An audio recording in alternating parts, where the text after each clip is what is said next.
fans, wherever you may be. Welcome back for another edition of the Seahawks Playbook Podcast. Join your host, Bill Alvstad, and co-host, sports writer and football analyst Keith Myers as we talk Seahawks football.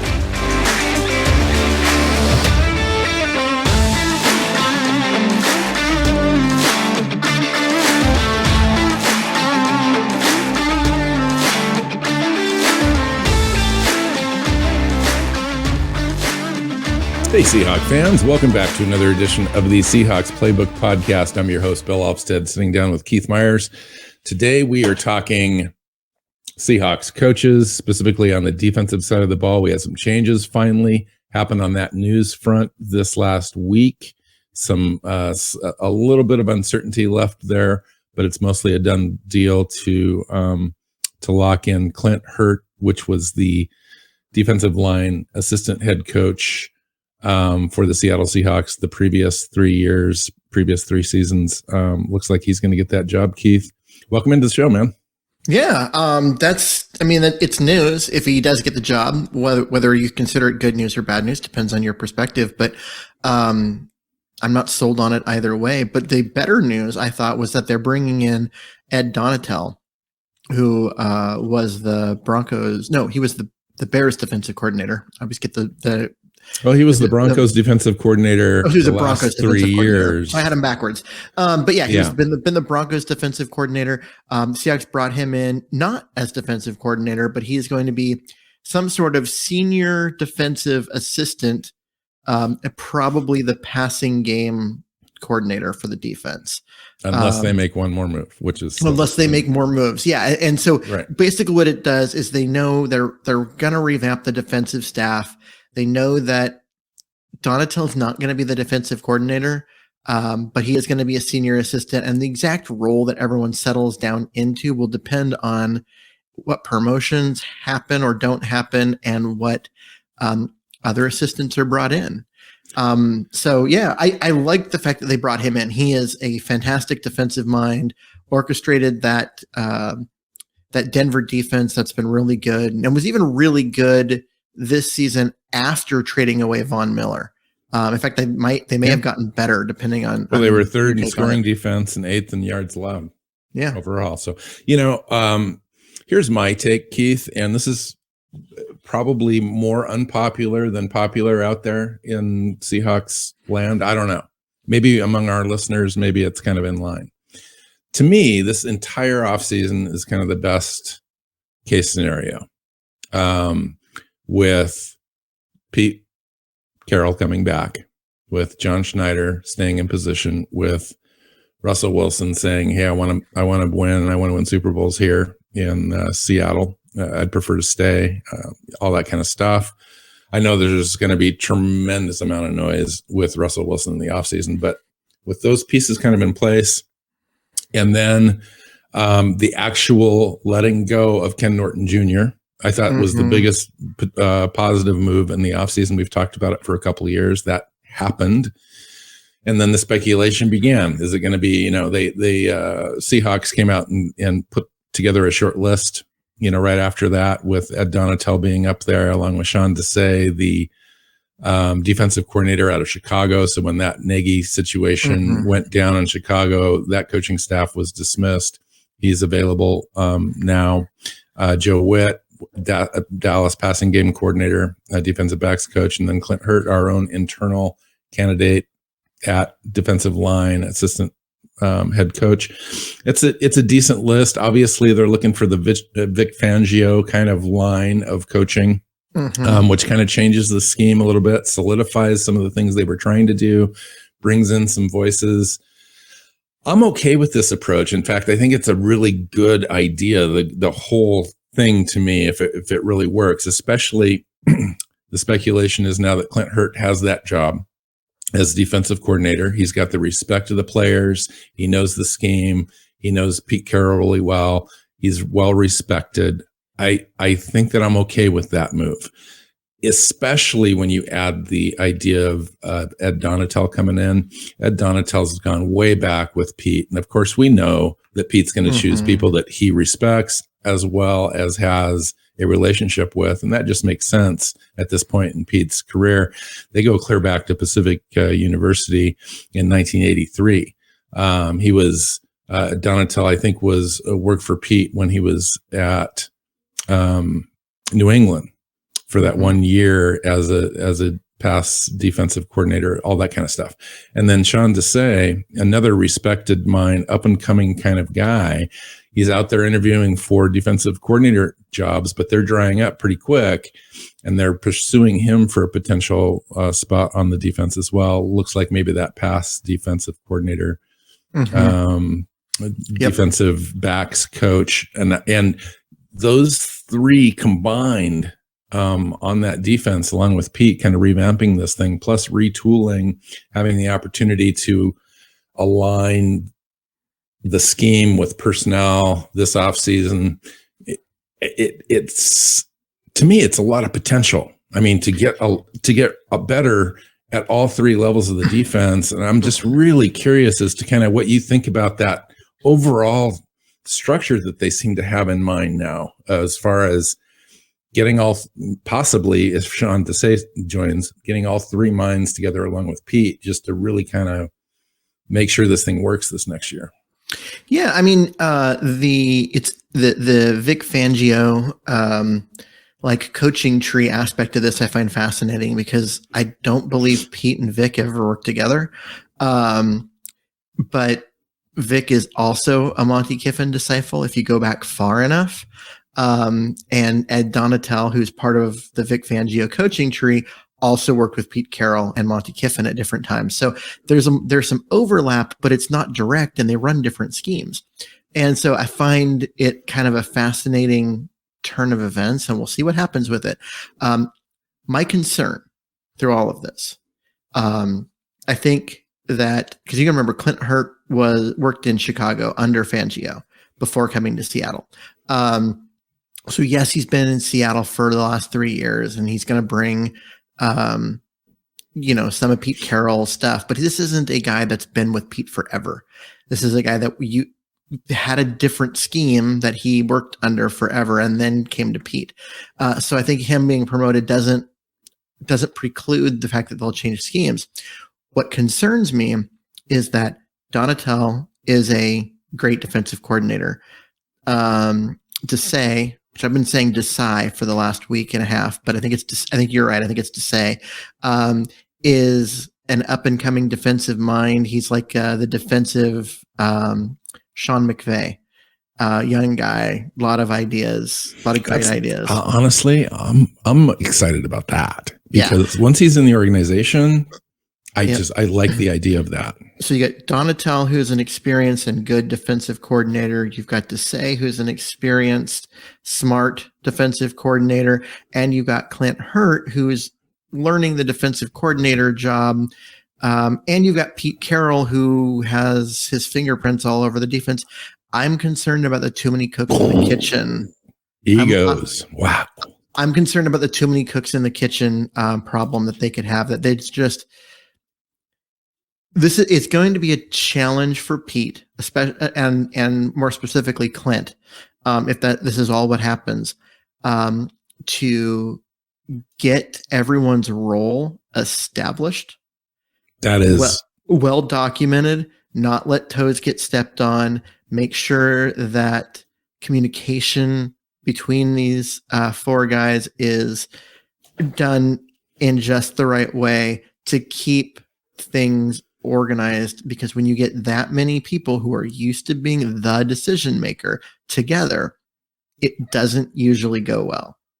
So okay, in that line of thinking comes a line of questioning. What do you think about the relationship between Ed Donatel and Pete Carroll specifically? Because I think that's the most important piece in what you just described. Ed Donatel took this position fairly quickly. I mean, he may have gone out there and decided that there wasn't anything that he was interested in taking fairly straight away, and then came into this decision fairly quickly. Not a lot of discussion out there. He hasn't given any interviews. The team hasn't really kind of made it official yet. If you go onto the Seahawks coaching tree website, on CX.com. It's not up there yet. So my question to you is he the key to this whole thing working? I mean, his ego, where he basically needs to say, Clint, this is your baby now. I'm here to consult and help you in any way that I can. And my ego is not in play, and I'm just going to be a coach here.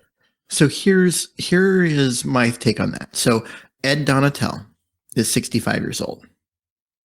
He is nearing the end of his coaching life. He is a guy who has done a lot. He is well respected as one of the better defensive coordinators in the NFL. And he just had a job where he did his part and the defense was great and the offense didn't do theirs. Correct. The defense was Super Bowl worthy and the offense was top 10 in the draft worthy. And I think he's a guy that's tired and needs to recharge. So is this a mentor kind of situation then for him? It might be. And that might be a situation where Pete's okay, if we're promoting Clint or we're signing to say who's younger, we want someone who knows it, that Pete trusts, that could come in and mentor and teach. That isn't necessarily pulling Pete away from everything. Yeah. And he's going to be like Pete's best friend. So Pete can go be Pete elsewhere and not be stuck. Kind of that Carl Smith role only on the defense. Yeah. And that could be the type of situation where I don't know. And nobody knows because they haven't said anything. We just know he's not going to be defensive coordinator. And I think that says a lot. That they hired him and instantly said they're hiring him not as defensive coordinator. He's going to be a senior defensive staff member. Which seems like an Ed Donatel choice to me. It absolutely feels like an Ed Donatel choice. And so he's like, you know what? I'll come coach for you. I'll work. I'll mentor whoever. But I don't want to be the guy right now. I need some time. I've got to recharge. I've got to rest and not be the guy that's staying up till 3 a.m, putting in defensive game plans, before Tuesday meetings. Right. And I right. He's 65. Like, I don't blame him. No, right. So, yeah. Well, Pete's 71 or whatever, but nonetheless, I think that you kind of nailed that. So your concerns initially we've got so many people in the room that have massive experience and used to calling the shots. Ed Donatel, at least we can say, specifically took that role on purpose, with purpose, to pull himself back a little bit, but still provide all the benefit of his brain. True. That is why he took the job. It's what he signed on for him and all of that. But now get you in week 8 in the season and they're developing defensive game plans and he and Clint Hurt disagree on different things. And how much is he going to insert because he knows and he's been there and all of that? How much is his ego going to step in and be like, no, I gotta step in. I gotta take control of this situation for the good of the team. Here's the way I see it with Pete. Now, Pete's very good at judging character and whatnot. I mean, there's just never been any reports of any of that sort of thing in the history of Seahawks coaching staffs, at least in season. And it seems to me that he's bringing in Ed Donatel, Sean Desai, Clint Hurt. All three have worked together, I believe, in Chicago at least for 2 seasons. Yeah, and so they know each other. Yes, it's kind of an all-star team of coaches. It is, and I mean they're great minds. If they get together and work well together, and really just like brainstorm and come up with cool things and are on the same page and they communicate well, this could be a special coaching staff. Yeah. If it works, right? If it works, everything's great. That scenario you said about week 8 doesn't necessarily come up or they handle it internally before it does and it's fine. Or it's just a matter of, it comes down to that mutual respect. And that week 8 scenario that I was talking about before, it if Donatel's like, I'm not seeing it this way, and the two of them can work it out and they communicate, and they're just like, okay, they both agree that, each other's ideas have merit, and they kind of merge the two together. Like, cool, we move forward with that. Then it can be great. But it also has the potential for the too many cooks in the kitchen problem. Well, let's talk about it could be a problem. No, nothing has come up. We just checked the news before we pushed record, and nothing's come up on Sean Desai so far making a decision. It sounds like the team, according to multiple reports by local media in Seattle, indicate that the team is still pursuing Sean Desai to be their passing game coordinator, defensive backs coach, to replace Austin. I think that was the previous coach, right? Yeah. And so how does that, so Sean Desai was interesting because I would have been pleased with that hire just alone, prior to any of this announcement stuff going on, just because of the background that he has as an analytical thinker, the degrees and doctorates that the man possesses, and then just the sheer experience, and a young coach just grabbing somebody while they're available, through no fault of his own there in Chicago, was a really positive thing. And I was getting kind of excited about the opportunity, and then to find out that it was Donatel and Clint Hurd, I was kind of, and then they said, well, we're still going after Sean Desai if he becomes ultimately available. How does that piece fit into this? Well, I find it very interesting that if Clint Hurd who is the reported hire at defensive guard, why hasn't that been announced? Why hasn't that been a thing yet? Yeah, it's now becoming kind of a weird thing. If it was decided 4 days ago, why are we still waiting on it? And the reason why we're still waiting on it is Sean Desai. I honestly believe that they want to, if he's going to come and join the staff, they want to figure out how these different roles are going to look, who's going to have the official title. Clint Hurd is already assistant head coach. So he already has senior leadership titles attached to his name. And so it's a matter of figuring that out. And I think that they're waiting to figure out who they have, and then they're going to sit down and figure out, okay, how do we put this together? What do we have to do to make this work? And if Desai is I want the defensive coordinator title because it's going to lead to a head coaching job.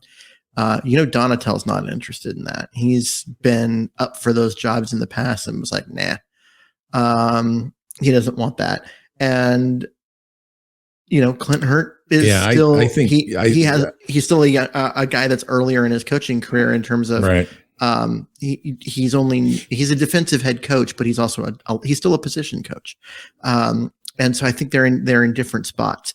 And so it might be that they work out a system where Desai is the defensive coordinator, but Clint Hurd is the assistant head coach and gets to say and all of that. So I think it's the opposite, only because they did kind of announce it through back channels, through the media, that Clint Hurd was the presumptive guy. I don't know that I think they would have squashed that sooner in this process. But you never know.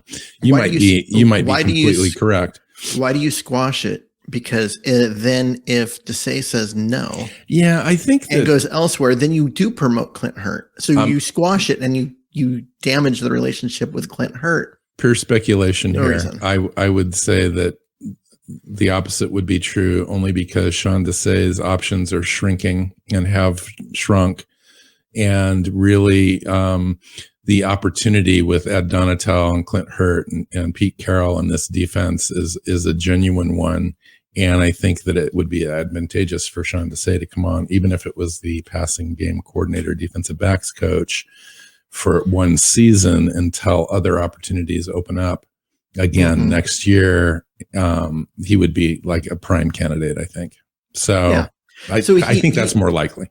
He's in a situation where if he takes that role, it's a step back, but can be a step back that's a springboard back to being a defensive coordinator somewhere. For him, if he can talk his way into the defensive coordinator job and job title, then it isn't a step back. It's a lateral step. And it shaves off a year or two away from his career aspirations. Yes. Yeah, it could be the springboard into a head coaching job. So I think there is something to be said about that. And I don't know. I got to wait and see. But what I do know is that you've got 3 guys that are not directly the Pete Carroll coaching tree. This isn't Dan Quinn and Gus Bradley and Chris Richard and guys that taught or that coached directly under Pete when Pete was a head coach. Is that the kind of change that works for you, or is it gets you excited, or is that kind of what you were thinking could be a possibility in the offseason? What this is kind of what I expected and hoped for, because Pete, it's his defense. He's not going to let go of all of it, but he's also not stupid. He can see that his defensive scheme isn't working, and it's not just the players, because Colt McCoy ate that defensive scheme up, and Colt McCoy is not a quality player himself. The league is kind of caught up to, this stuff, and it's not just that the Legion of Boom is gone. It's the scheme itself is a little old. It hasn't evolved. And I think that bringing in that Vic Fangio side of things is taking a related but different scheme, and now you're merging those two together. You're going to integrate them together and come up with something new, right? So let's get into that a little bit. I was say it's like, so you're a wine drinker, right? You take one strain of grapes and another, and you bring them together, and now you make something different, and it can either be gross and you have to start over, or it can be really good, right? But I do think that evolution needs to happen. So let's get into that a little bit if we can, and talk about the scheme, and then talk about the integration of players into that scheme. Now, specifically, we've run a zone scheme in a cover 3. We can go into the details if we need to. We've talked about that recently in the last couple of weeks, so we may not have to. Mm-hmm. And they're talking now about continuing kind of with the zone front, but the back end would be a 2-high safety or possibly 4-high overall looks. My question to you, and if we, if you can get into the scheme a little bit if you want, as it relates to existing personnel. So Jamal Adams comes to mind specifically. Jamal Adams comes to mind. And not an ideal fit in a 2-high situation. And his shoulder injuries don't make him an ideal fit in the box type situations anymore either. So how do we make Jamal work? I don't know. He signed a 4-year, $72 million extension that hasn't even begun yet. And here we are talking about a player that might not even fit into what we're trying to do. Well, you can fit. I mean, his shoulder injuries are something to think about, but you're not going to change. You're not going to change Jamal Adams. He is who he is. He is an incredible in the box safety who flies around, makes plays like no one else. A 2-time All-Pro guy that just is a playmaker that tilts the field. Right. But you're talking about the best of Jamal Adams. Let's talk about the other part. Well, okay. But I'm saying that his shoulder injuries, there's something to think about, but you're not going to change that. You're also not going to make him a 2-deep safety kind of guy. You put him, we saw that this year. You put him back in a deep safety, like free safety role when they went to 2-high early in the season, and it was terrible. Just so you know, who he is. Jamal allowed 4 passing touchdowns and a 93.8 passer rating in coverage this year. That's just the small snippet of it, but in general, we saw what our eyes saw on the back end. Yeah. And he's just not great in coverage. He's just not. That's not who he is, right? He's a guy that you want as a zone safety. And flying around the line of scrimmage. Up with the linebackers, you want him attacking the line of scrimmage. You want him doing those things, blitzing, covering, running backs out of the backfield before they can get the ball, or if they get the ball, just instantly get hit. So you got to do that. But if you go to a 2-high safety look, what are you going to do with him? Yeah, so let's talk about that for just a second, because when you take a look at Vic Fangio, you take a look at Ed Donatel and the whole situation that predicates on kind of a hybrid sort of safety where they're interchangeable You've got your free safety and your strong safety kind of play up and back depending on matchups and so forth. So for me, a guy like Jamal Adams becomes a real question mark in this new sort of defense because he can't really play a traditional safety role in this particular scheme. They need to play him more as a kind of what you would typically look at as being either a strong side linebacker in coverage or a nickel corner in coverage, where you're covering linebacker or you're covering tight ends and running backs, but you're not covering wide receivers and you're not dropping back further than like 20 yards deep. Yeah, he's a nickel corner against the run, and he's a strong side linebacker against the pass, right? So he's not doing typical safety things in this scheme, right? Because who he is an in-the-box Cam Chancellor style strong safety. He's not as big as Cam. He's not as durable as Cam, and that's the problem because he's a smaller guy who gets hurt. But that's who he is. So can I stop you just really quick? Yeah. So in that scenario, then you literally have three safeties on the field at the same time. And that's where I was going to go next. Is I think what you do as you hybridize the Seahawks and the Fangio systems is that you go to a three safety scenario where you have two safeties in the back and one up, and you have a guy like Jamal Adams that flies around. Take your strong side linebacker off the field. Yeah. Which they don't even have a strong side linebacker on their roster. So I'm okay with that. But yeah, but you don't want him setting the edge against the run. He'll get blown out by those offensive tackles. So you've got to have ways to, like I said, he has to be the nickel corner against the run, and he's got to be the strong side linebacker against the pass. It'll take some creativity by the defensive coaching staff, but it's doable. And he's such a weapon when used right. I do. I find it interesting that you and I came to the exact same idea on this particular situation after just quickly thinking about it, because, and then you've got, guys like Ugo Amadi and Ryan Neal, both under contract this year. I think both restricted free agent guys. Marquis Blair. We just don't know yet what's going on with Marquis Blair. Diggs, do we re-sign Diggs for $10 million, $12 million a year to be one of a pair of, safeties that, Blair has the ability to come up and play a little strong once in a while or mostly, back free safety. We're going to need to probably go out and either draft one or bring one in to kind of pair with him. What are your thoughts around that? Well, Blair's missed most of the last 2 seasons because of injury. And so I don't want to be like, he's the guy. But I'll tell you, Blair's the prototype. He's the guy that can play both. He's a hybrid, free safety, strong safety who can do both. I agree, Keith. He'd be the perfect fit. You line them up both in the same spot. One of them rotates down, one of them rotates back, or they both go back, or the other one rotates down and that one goes back. You do lots of things to confuse the hell out of the quarterback. Yeah, fun and stuff. He's the perfect guy for that. But he's also missed the last 2 years to injury. So I'm not saying he's the guy because his skill set is perfect though. His skill set is good, but he there because he is always hurt. He's never out there. And so until he's out there, I can't count on him. Ugo Amadi can play slot corner. He can play free safety. He's done both of those things for Seattle and done pretty well.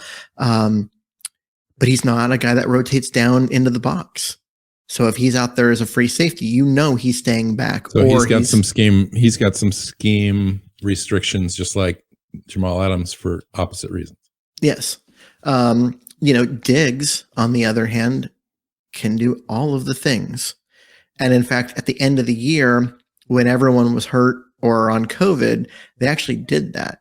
It was Ugo Amadi who played free safety, and they rotated Diggs to strong safety for that last game against Arizona.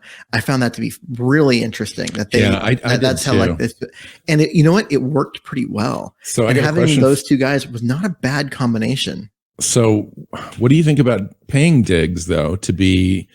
See, it'd be awesome if you could pay Diggs because I think he would thrive in this new scheme.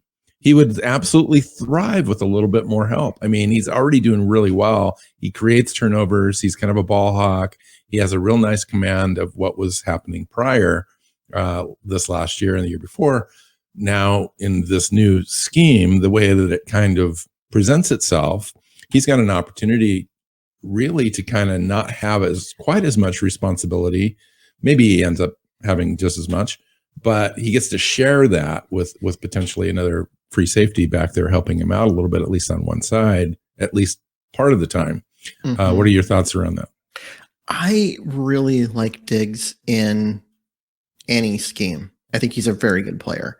My only concern with re-signing him is that, are you signing him for 10 or 12 million? Because between him and Jamal Adams, now you've got like 40 million or whatever it is tied up in. It just doesn't seem like the wisest thing for the Seahawks to do, considering their trench situation. Yeah, I mean, that's a lot of resources to tie up at safety, and safety is not a priority position. It just isn't. I know, especially when you lessen that responsibility from a single high safety in this new scheme, because you'd be paying him single high safety money, and he's may no longer be that guy all the time. So Cam and Earl changed the narrative, and they became, because they were so good that they were like, oh man, safety in Seattle scheme, you got to have great safeties, you got to pay for that. And Jamal Adams, like signing him and trading for him, it was because Cam and Earl are gone, but the scheme still needs that elite safety play. But now you're changing the scheme, and I don't know if it's necessary to recruit that many resources to that position. It's just not a priority position. So as much as I love Diggs, I have a hard time paying that money when you've got a guy like Udo. I really do too. Ugo Amani is going to cost a third if you give him the full tender, or he's going to cost less if you can sign him to a longer term deal. I think that Ugo Amani was here when not Trey Flowers, but what was the other guy, the other safety that we just didn't like?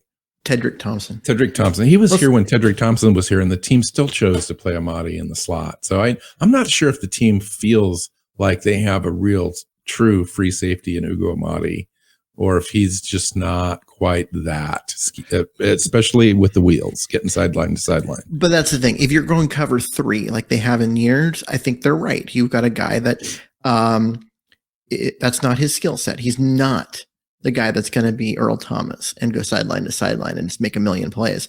But if you go to cover 2, you go to the 2 high safety look, and you give him half the field to cover instead of, expecting him to get everywhere, I think he could excel in that role. And I mean, that's what he played in college. And that's what we've seen him do in the past. And he's got that skill set. And if you're going to a cover 2 look, you don't have to pay for an elite free safety because you don't need one. Back when Ugo Amadi was being drafted, he had the second highest coverage grade in the Pac-12 during his draft year as a free safety. So I'm just, it's possible. And so did Marquis Blair. Marquis Blair came out the year after, or they came out the same year. I can't remember. But Marquis Blair had the second or third highest. They came out at the same time because they picked 2 safeties that year. But then they moved Amadi to nickel corner, even though they've listed him as a free safety every year. And that'll be one of the most interesting things to watch position group wise on the Seahawks this season. How about the corners, and then maybe we can get into the linebackers and defensive line a little bit to find out kind of what your thoughts are, if we should see changes on that. So one of the advantages of the cover 2 scheme that Monty Kiffin developed and other guys like Fangio have pushed and developed and evolved is that it doesn't require elite corner play. Because what you want from your corner is a guy who can jam someone at the line, release, pick up guys that are coming into the flat, because you've got this outside flat area of the field. You don't have to cover a guy deep. You don't have to stick with a guy. You're covering a zone, and you're covering up near the line of scrimmage. And it's a different skill set than anything the Seahawks have asked guys to do. And what they've asked them before, at cover 3, you are an outside third of the field deep guy, but you start at the line of scrimmage. So you start up at the line of scrimmage to jam the receiver, but then you bail and you get back to the deep third and don't let anyone behind you. You go to cover 2, you still are up front, you still jam the receiver, but then you release them to the safety and you stay up in the flat. It's a different skill set. You need guys that can tackle. You need guys that are physical. You need guys that can take on a running back who's a bigger and get him to the ground. And you do need guys that can cover, but they're covering, the quick out, the quick in, the stop route, the curl route, but they're short routes, right? It's a different skill set. And the Seahawks have no corners on the roster. Sidney Jones, who played this last year, is a free agent. DJ Reed is a free agent. We've got Trey Brown, and he was injured, and he is injured, and we don't know if he's going to be back or anything. If they're going if you had to pay DJ Reed now, by all accounts, it sounds like DJ Reed is going to be a top 5 corner out on the market, like it or not like it, and it's going to command anywhere between 8 and it's going to be Griffin's contract from last year. Maybe not quite that high, but $10 million. It's going to be $10 to $12 million a year. I don't pay him that. I let him walk. If you try to get Sidney Jones back, Sidney Jones has been proven to be a very good tackler, and based on what you just described, it sounds like he would be a pretty decent fit. He would be a good fit in that scheme, and I would go look at the Chicago and Denver and any free agents that they have, just simply because the coaching overlap. Well, Kyle Fuller is a free agent from Denver, and he's kind of a slot guy. And he had great seasons in Chicago, 1 year in Denver under Donatel and Vic Fangio, head coach. And he did okay. He got beat over the top a few different times and so forth. It just wasn't scheme. People seem to think that he's kind of slowing down a little bit. Don't know if injury kind of played into that. He's going to be a $10 million a year guy, kind of guy in the slot. I wouldn't pay him that in the slot. So I'm looking at finding younger guys, whatever. If you're going to make changes at cornerback, this is a great time to do it because you don't have any resources at all committed to the position. Everyone is a free agent except for Trey Brown. So go sign, rather than re-signing DJ Reed and whatever, go sign people that fit your scheme. I agree. And if your scheme is going to be covered, same thing at safety. Yeah. If your scheme is going to be cover 2, go spend the money on guys that fit cover 2, not the guys on the roster that were signed to be cover 3 corners. Yeah. I think Trey Brown does okay when he comes back, because Trey Brown's a physical corner and he's a very loves physical to tackle. corner. And actually it's weird because his college tape, because he was so physical and handsy and grabby, I thought, hey, this guy could play in the cover 2 pretty well. I didn't like him in Seattle's cover 3. And then he got on the field, and I really liked him in Seattle's cover 3 once he got on the field. And I was like, okay, I was wrong. Straight up. I had him completely wrong. Then he got hurt. But now I'm like, he was so good as a cover 3 corner. Do you really want to make him a cover 2 corner? And then part of my head's like, but in my head before, I thought he was a cover 2 corner. So I don't know. I'm in my own head when it comes to him. I don't know where to go with that. Right now, I want to see him get healthy. I want to see him on the field. I think only good things will happen because I think he's a good player. So let's talk just briefly, just finish up the conversation on the defensive line and linebackers in this new scheme. If there's any changes at all, are we looking for a different type of player, same type of players? And obviously, it wasn't enough pass rush and so forth. We're going to need to address that. But what do we do at linebacker and the defensive line? Well, they need pass rushers. Every team needs pass rushers, but Seattle's pass rush was awful. But Seattle's pass rush was schemed poorly. They didn't do a lot of twists. They didn't do a lot of stunts. They didn't blitz in ways that were unpredictable. There's some snap counts were just all over the place. Oh yeah, you have guys like Dunlap that was getting 7 snaps a game at one point. Alton Robinson, right? Yeah, the wrong guys were getting snaps. You've got other people that are out there like forever, and it's like, why are you playing LJ Collier? 22 snaps and Alton Robinson 3. What? So I think with the new coaching staff on the defensive side, we'll fix some of those problems and that'll be better. But I still think they need more pass rushers. But ultimately it comes down, if you're going to switch schemes, in the cover 3 system that they ran, there's a lot of pressure on the defensive ends and the free safety. In a cover 2 scheme, there is a ton of pressure on the middle linebacker, especially, but really the linebackers, because they have a lot of ground to cover in that center of the zone, and the middle linebackers got to be able to get deep in that deep third when necessary, but also come up to the line of scrimmage and make tackles against the run. It demands a lot out of the middle linebacker. Bobby Wagner would have been the perfect cover 2 middle linebacker for most of his career. I don't know if he's a cover 2 linebacker now. He's lost a couple steps. He doesn't have the speed he used to. But he's so good and so smart. What I want to see them do is to take Bobby Wagner, if they keep him and they restructure his deal and they make everything work, you move him to one of the outside linebacker spots where he's got a zone that's closer to the line of scrimmage to cover. He still attacks. He still does all of his things. And you turn middle linebacker over to Jordan Brooks, who's got the wheels to make it happen. I think they're going to have to do that. They're also going to need more depth at linebacker because and restructure too, by the way. Yeah, you have to restructure. You have to restructure Wagner to make that happen. But the Wagner Brooks Barton combination is not enough. This scheme has so many demands at linebacker. It is a hard scheme on the linebackers. You've got to have good linebacker play. We kind of put Jamal Adams in that pile, not if by name, but by position. True.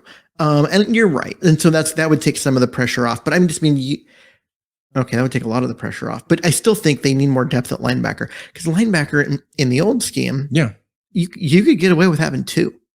I mean, the Seahawks did a lot with, and they really liked Dylan Radigan, the guy that, KJ Wright, obviously. You had KJ Wright and Bobby Wagner, and that was it for most of their time in Seattle, and that was fine. It didn't matter.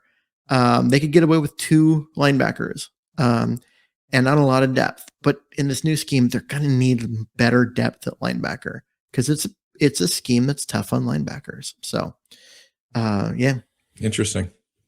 Cool. Great conversation. I will add, though, that they still need a 3-tech. I'm just saying. I would love to disagree with you. Yeah, I would love for a guy like Devontae Wyatt or Perrion or somebody to drop in the draft and have them there for Seattle to take in the first pick in the second round that they have, because I think that's just going to be a key in the offseason. I don't know what they're going to do. I went out and checked over the cap. Since all the contracts, futures contracts and so forth are on the board there, we're down to $36 million of usable cap space, or not usable cap space overall.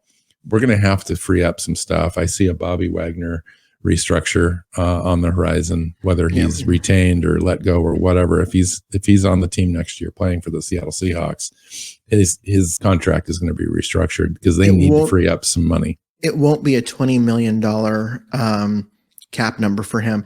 It was very interesting that last season when they needed cap space and they restructured different people and they moved some money around and all of that, Bobby Wagner and Dwayne Brown were 2 people who did not have contracts redone. That is interesting. I mean, it really gave Seahawks ultimate flexibility this year, but by not doing that. So, yep. So by not doing that, I mean, Dwayne Brown could easily the weirdest thing, Keith, the weirdest thing is that those 2 players seems like 75% likely to return on 1-year deals, or in Bobby's case, restructured, because they don't have replacements. They just don't have the ability to move on completely, especially with Brown. Now, you mentioned the scheme change, the position change for Bobby Wagner to stick around. I like the idea. I'm not completely convinced it goes through with Bobby and company there, but I just think that they can't afford. I don't know if they can afford to walk away from Bobby Wagner this season, given the changes that are coming. And I don't know. Maybe there's a linebacker out there that I'm unfamiliar with, either from Chicago or Denver, that can come in and do 85% of what Bobby Wagner can do. But is that even enough? I don't know. The only, I've been talking this entire show about against the passing game and the zone coverage and how it's set up with the defensive backs and in, the basics of the linebackers.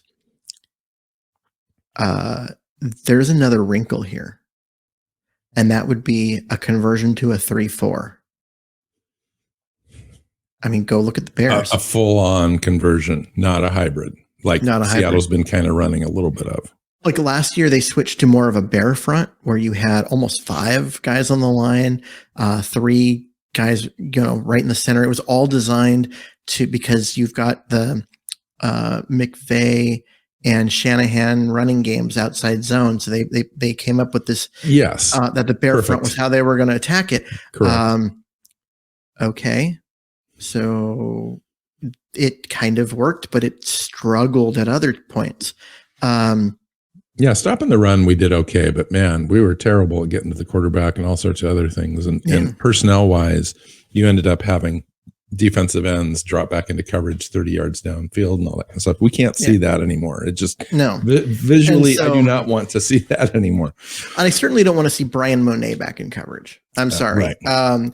I love the guy, but at 360 pounds, he should not be trying to cover people. But if they switch to less of a hybrid and more to an actual 3-4, so now you look at, okay, in a 3-4, that's that middle linebacker that's got to get deep in the middle third.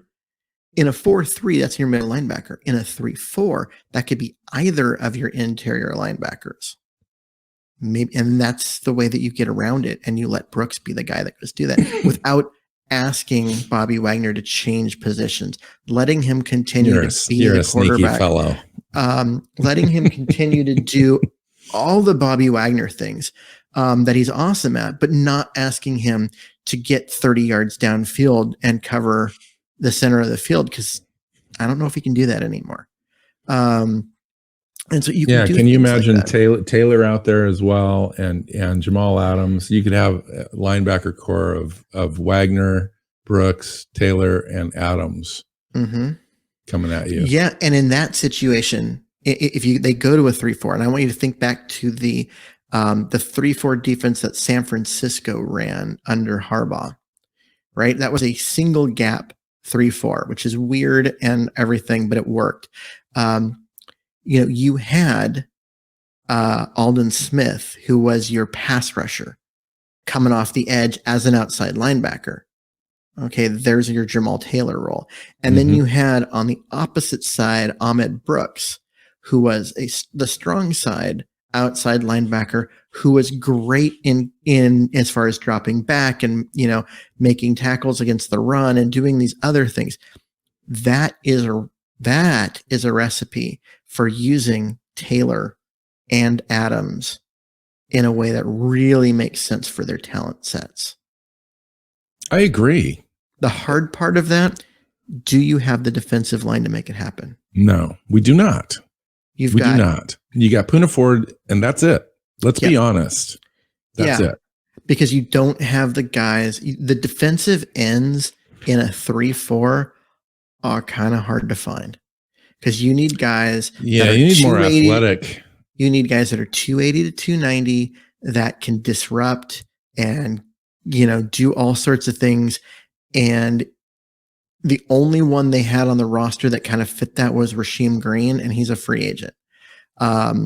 They could try and push Collier into that role, and I think you look at his profile and you're like, he'll be okay. But man, he just does not. He's not a guy that you just love in that role. Right. You got Poona Ford. And so, yes, it works great for the linebackers and the moving parts, but you've got to get those defensive ends in your 3-4 in order to make it work. And the Seahawks don't have that. It'd be perfect draft for the Seattle to have that 10th or 11th pick overall and get Jermaine Johnson out of Florida State, because he would have been the perfect fit. Yeah, for that so role. They traded it away for Jamal Adams. All right, so we can make it work. We'll figure it out. No problem. Yep. It's a big task this year. I mean, all the conversation, I think all off season is going to be on the defensive side of the ball for us, because the offense seems like a simple task compared to what's ahead on the defense. Well, it's not a simple task because they have to rebuild the offensive line, and they've got to do so with no money. They've got to do. Well, it's not no money. They actually are. They're in good shape in the salary cap compared to everybody else. There's money that can be had. On the offensive side, though, they've got the weapons. They've got Russell Wilson. They've got some pieces on the offensive line. They need a tight end. So they need to go. They need to go and some running backs. Yeah, they need to rework a little bit. But we're not doing a whole scheme change. We already know what we're trying to do. We just need to get the pieces to fit. The scheme change happened a year ago. So now we know. Yes. And now they know who they've got and what they've got and all of that. They just need to they need to give Russell Wilson another half a second. I think they need to go out and spend some money in the free agency this year. It's one of those deals where I think they need to get creative with the cap. They need to re-sign some of their own players that they want to prioritize. We've talked about a couple of players maybe they wouldn't re-sign. They need to restructure a few things, and then they need to go be aggressive, I think, on a couple of positions. I would like to see them. I'd like to see them bring back Gerald Everett and Disley. Let's solve that tight end position. It seems like that would just take care of it and take care of that. Now, as far as the running back, I think they're going to have to get one. I would prefer to get one in the draft. I think if you go look at the draft and up into the third round, you can get a starting running back that's physical, run between the tackles, running back and out of the draft. I do that. As far as spending money, go spend your money on a left tackle and a center and just solve it. Go solve it. Draft one as well. But I think you need to be able to do that. And then go find your your 3-tech. A guy that's going to disrupt stuff. Go get another edge guy. Go get some real young talent in the defensive backs and maybe a veteran to kind of bring it all together. I don't know if you spend the money on Diggs. I'm not convinced, just like you are. I'm not convinced that that's the answer back there, given the scheme change and so forth. So he is a really good player. Yeah. Oh, no, I'm not taking anything away from him. If they stay in the cover 3 zone that they've been running, re-sign him. Go spend the money. He's worth it. If they don't, if they're going to make this evolution into more of a cover 2 front, don't spend the money on him, because what you're asking your safety to do isn't worth the money you'd spend on him. You can get that out of Ugo Amadi for a third of the cost. All right. We're out here this week. Thanks for joining us. I think we're doing a show midweek as well, or at the end of the week, and I can't remember exactly what the topic was. Senior Bowl review. Is that what it is? Senior Bowl review. Okay. Yep. A lot of good information out of the Senior Bowl this year. So looking forward to that show. So find Keith on Twitter at Myers NFL. I'm at NW Seahawk. The show is at Hawks Playbook, SeahawksPlaybook.com. Has all the stuff. Find us on your favorite podcast platform and YouTube, and make sure you hit the subscribe button. It's free to subscribe. My mom and dad wanted me to let everyone know that just because it says subscribe doesn't necessarily mean it costs any money. It does not. It is free for everyone to subscribe. How old are your parents again? See, the subscribe to them means a magazine subscription, and they got to pay money for that. And so they were, even on my show, they were hesitant to hit the subscribe button because they didn't know what was going to happen after that button got pushed. Thank you for dating yourself. Yeah, I think our listeners know better. So Anyway, thank you, Keith. Subscribe, everyone. Thank you. Yep. Until next time, go Hawks. Go Hawks. Seahawks Playbook Podcast listeners, thanks for joining us for another edition of the show. You can find us on Twitter. Bill is at NWSeahawk, Keith is at Myers NFL, and the show is at Hawks Playbook. You can listen and subscribe to the show at SeahawksPlaybook.com.